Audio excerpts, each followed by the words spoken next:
2 నిమిషాలు చూస్తాడు, మళ్ళీ కొద్దిగా ఒక గిఫ్ట్ షాప్ నుంచి ఒక గిఫ్ట్ కొనుక్కొని తీసుకున్నాడు. మళ్ళీ 2 నిమిషాలు అలా కూర్చున్నాడు, మళ్ళీ ఇంకో షాప్కి వెళ్ళి ఇంకో గిఫ్ట్ తెచ్చుకొని మళ్ళీ 2 నిమిషాలు చూసాడు, మళ్ళీ ఇంకో షాప్కి వెళ్ళి ఇంకా గిఫ్ట్ తెచ్చుకుంటున్నాడు. ఇన్ని కార్డులు ఇన్ని బొకేలు పట్టుకొని ఉంచున్నాడు. కొంతసేపు తర్వాత వాళ్ళ అమ్మగారు సిస్టర్ ఎవరో తెలియదు ఒక ఆవిడ వచ్చారు. రాగానే అని ఇలా నవ్వుతూ వెల్కమ్ అనగానే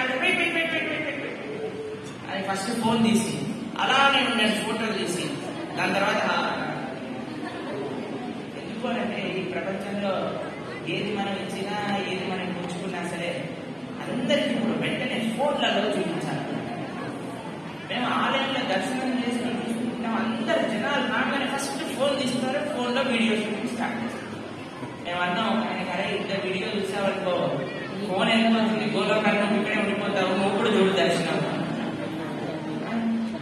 ఎక్కడుంటే గోలోకం వెళ్దామని తెలుసుకుంది కదండి. ఫోన్ మెమరీ కార్డులు అయితే బాగానే ఉన్నాయి, కానీ మన హృదయంలో ఎన్ని ఉన్నాయి? జగన్నాథుని అవతారం వచ్చిందే తన పట్ల హృదయంలో ప్రేమ పెట్టుకున్న భక్తుల కోసమే. తెలిసిన అసలు జగన్నాథుడి రూపం ఎలా వచ్చిందో తెలిసిన మీకు? కృష్ణుడు, బలరాముడు, సుభద్ర మంచిగా ద్వారకలో ఉన్నారండి. ద్వారక రాములందరికీ ఒకటే కలవరం. అయ్యా ఎప్పుడు ఈయన తెలిసిన బృందావనము, గోవర్ధనము, యమున, యశోద, నంద, గోపి, గోపాల్ అరుస్తూ ఉంటాడు. ఎవరు వీళ్ళందరూ? అసలు ఏం చేశాడు కృష్ణుడు బృందావనంలో అనంటే రోహిణి దేవి కృష్ణుడికి సంబంధించిన లీలలన్నీ బృందావన భాషలకి కృష్ణుడు అంటే ఎంత ప్రేమ. ఇప్పుడు ఇక్కడ మాతాజీలందరూ చెప్పను పెట్టున్నారంటే చెప్పండి చెప్పనంటే ఏంటంటే 66 రకాల నైవేద్యములు భగవంతుడికి సంబంధించి. ఒకసారి బృందావనంలో ఇంద్ర పూజ చేయాలి అని ఒక ఆచారం ఉంటుందని కృష్ణుడు ఎన్నడూ వాళ్ళ నాన్నగారు తెలియలేదు. అయ్యా ఇంద్ర పూజొద్దు అంటే అక్కడ ఉండే బ్రజవాసులందరూ కృష్ణ నువ్వేం చెప్తే అది చేస్తాను కృష్ణ, మాకు చెప్పండి ఏం చేయాలి అంటే గోవర్ధనుడికి పూజ చేద్దాము అని అన్నారు. సరే అని నైవేద్యాలు చేసి యజ్ఞం చేసి మొత్తం గోవర్ధనుడికి నైవేద్యం పెట్టేస్తే గోవర్ధను మొత్తం నైవేద్యం చేస్తారు. తీసుకొని స్వామి ఎంత అద్భుతంగా చాలా కోపం వచ్చింది. మనకి ఎంత గర్వం ఉంటే అంత కోపం. ఎంతమందికి అనవసరంగా మాకు కోపం వస్తుంది ప్రభుజీ అంటే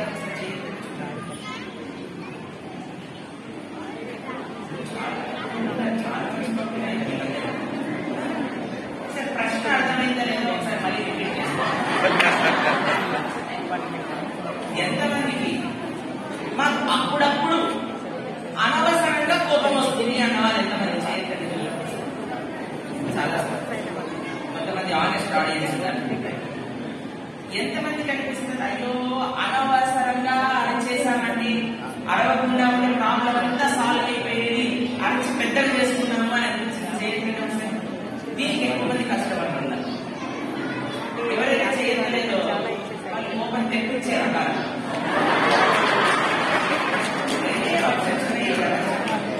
కోపం తెచ్చుకోవటే కోపం తెప్పించడం.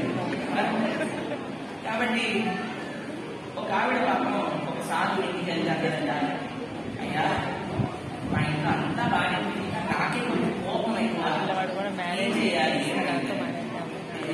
అమ్మాయి కోసం ఒక మంది తెచ్చండి, మంది వేసుకో రోజు కోపం రాగానే 2 టీ స్పూన్లు తీసుకో కోపం తగ్గిపోతుంది అని. ఎంతమంది కావాలి మంది?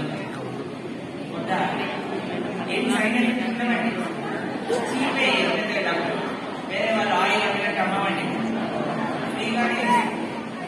ఫ్రీ ఫ్రీ ఫ్రీ ఆషాఢం సేల్ ఓపెన్ తీసుకుంటుందట. కొద్ది కోపం రాగానే 2 చెంచాలు మింగేసి, కానీ ఆయన ఒక కండిషన్ చెప్పాడు, 2 చెంచాలు దాగాక 10 నిమిషాలు మందు పనిచేసేంత వరకు మాట్లాడకూడదు. సరే ఆయన కోపం రాగానే 10 నిమిషాలు 6 నెలల తర్వాత మళ్ళీ ఇలాగ వచ్చారంటే వచ్చి అమ్మా ఏమైంది ఇంట్లో అంత బాగానే ఉందా అంటే బ్రహ్మాండంగా ఉందండి, అసలు కోపం మొత్తం పోయింది, ఒకటే ప్రాబ్లం ఉంది ఏంటంటే ఆ మంద అయిపోతుంది, ఇంకో బాటిల్ ఇవ్వండి. ఆ బాటిల్ ఏం లేదు, అది చక్కెర నీళ్ళు. చక్కెర నీళ్ళైనా మరి ఎలా ఎందుకు పని చేయలేదు, నువ్వు నోరు మూసుకోవడం వల్ల పని చేస్తుంది. కోపానికి ఒకటే ఒక మెడిసిన్, కోపం రాగానే సైలెంట్. కోపం అనేది చాలా ప్రమాదకరమైనది. మనం ఎంత బాగున్నా, ఇల్లు ఎంత శుభ్రంగా ఉన్నా, మనం కోపం వచ్చినప్పుడు మాటలు కానీ అవసరమైన మాట్లాడాలనుకోండి, అప్పుడు వాటిని మనం వెనక్కి తీసుకోవాలి. ఇంద్రుడికి చాలా కోపం వచ్చేది. చాలా గర్వం, నేను రాజుని, నేను గొప్పవాడిని, నేనందరినీ పాటిస్తాను, నేను వర్షాలు ఇస్తాను. ఒక్కసారి మొత్తం భారతదేశంలో ఉన్న వాళ్ళందరూ ఇంట్లో పూజ చేశారట. ఒక చిన్న పల్లెటూరు బృందావనంలో పూజ చేయకపోతే వాళ్ళ పైన వర్షం కురిపించండి వర్షం. ఎలాంటి వర్షము అంటే ప్రళయకాలంలో సంవర్ధక మేఘములను పంపించి వర్షాలు కురిపిస్తున్నారు. ఇప్పుడు చూడండి, బ్రజవాసులందరూ ఎవరిని నమ్ముకొని చేశారంటే గోవర్ధన పూజ కృష్ణుని నమ్ముకొని చేశారు. ఇప్పుడు వర్షం ఎవరి వల్ల పడుతుంది? కృష్ణుడి వల్లే కదండి. ఆయన చెప్తే కదండి వర్షం పడుతుంది. ఇప్పుడు ఆయన గోవర్ధనకి పూజ చేయబట్టే కదండి కృష్ణుడు. ఇప్పుడు ఇంద్రుడు కోపం వచ్చింది, కానీ వాళ్ళు అసలు కృష్ణుని ఏమనలేదు. అయ్యా కృష్ణుడు కాపాడుతాడు అని అంత నమ్మకం అంటండి బ్రజవాసులు. సరే పడతాను అనుకున్నాడు, గోవర్ధనాన్ని చిటికని వెళ్ళిపోయిన పట్టుకున్నాడు, అందరినీ లోపలికి రండి లోపలికి రండి అని పిలిచి మరీ నిల్చోబెట్టాడండి గోవర్ధన కింద. బ్రజవాసులందరికీ పెద్ద బాధ. ఏం బాధ తెలుసా? వాళ్ళు ఏమన్నారో తెలుసా కృష్ణుని? అయ్యా మేమేమైపోయినా పర్వాలేదు, కానీ నువ్వు మాత్రం కష్టపడకు నీ చిన్ని చిటికని వెళ్ళిపోయిన ఎంతసేపు అని పట్టుకుంటావు, దీన్ని కింద పెట్టేసి అన్నారంటే బ్రజవాసులు. ఎంత ప్రేమ ఉండాలండి ఆ రాగానే. మనందరం ఏమంటామని, ఏ కృష్ణ ఎందుకు గోవర్ధన గోవర్ధనం పైన ఇంకా ఆ ఇల్లు పరువు వాళ్ళు ఎవరైనా సరిపోకపోతే ఆ 2 బిల్డింగ్లు కూడా ఎత్తేసే మీకు వాళ్ళని కూడా పంపిస్తాం.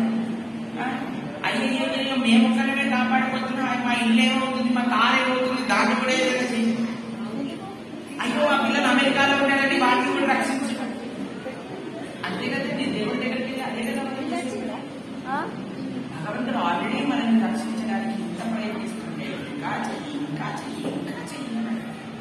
కానీ బ్రజవాసులు ఏమంటున్నారంటే, స్వామి నీవేమైపోయినా పర్వాలేదు, కానీ నువ్వు కష్టపడేకెయ్యాలంటున్నాడు ఈ బ్రజవాసులు. అప్పుడు యశోదమ్మ ఒకటే కంగారండి. కృష్ణుడికి ప్రతి నిత్యము రోజు 8 సార్లు నైవేద్యం చేసి సమర్పణ చేసేదాడు. కానీ పాపం గోవర్ధన కింద ఉండేసరికి ఆవిడ అలానే చూస్తుందట, అయ్యో కృష్ణుడికి ఏం పెట్టలేకపోతున్నాను అని. ఎప్పుడైతే గోవర్ధనాన్ని దింపేశారో 8 into 7 ఎంతండి? 56 రకములైన నైవేద్యములు చేసి కృష్ణుడికి పెట్టిందట. అప్పటి నుంచి ఈ చెప్పన్ గో పరంపర ప్రారంభమైంది. అందుకే మనకి భగవంతుడికి ఎప్పుడు ఉత్సవం చేసినా సరే మనం చెప్పన్ గో నివేదన అని మనం చేస్తూ ఉంటాం. మినిమం 56 పెట్టాలట. ఎంత మినిమం ఎంత చేస్తారా రోజు? 56 ఎంతమంది చేస్తారు? చేయండి. నేను త్రిపుర చేయను అంటుంది. 56 కాదు ప్రభుజీ,